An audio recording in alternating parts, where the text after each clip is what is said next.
સુરતમાં bus driver સાથે ઝઘડો કરનાર યુવકને ઉધના પોલીસે ચરસના 2 પેકેટ સાથે ઝડપી પાડ્યા બાદ વધુ પૂછતાછ હાથ ધરી છે। આ શંકાસ્પદ વસ્તુને એફએસએલમાં મોકલાતા તે ચરસ હોવાનું બહાર આવતા આ મામલે યુવાન સામે ઉધના પોલીસે ગુનો નોંધી તેની ધરપકડ કરી હતી। ઉધના પોલીસ મથકેથી મળતી વિગત અનુસાર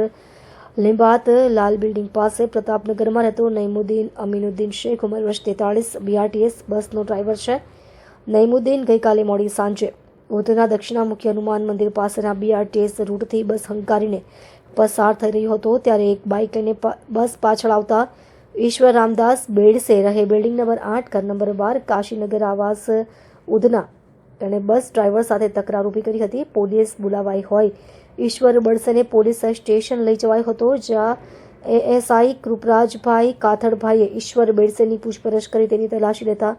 તેના ખિસ્સામાંથી પ્લાસ્ટિકની નાની કોથળીમાંથી કાળા બદામી રંગનો શંકાસ્પદ પદાર્થ મળી આવ્યો હતો જે બાબતે યોગ્ય જવાબ આપી નહીં શકતા પદાર્થને એફએસએલમાં મોકલતા તે હસીસ ચરસ હોવાનું સામે આવતા ઈશ્વર બેડસે સામે ગુનો નોંધવામાં આવ્યો હતો।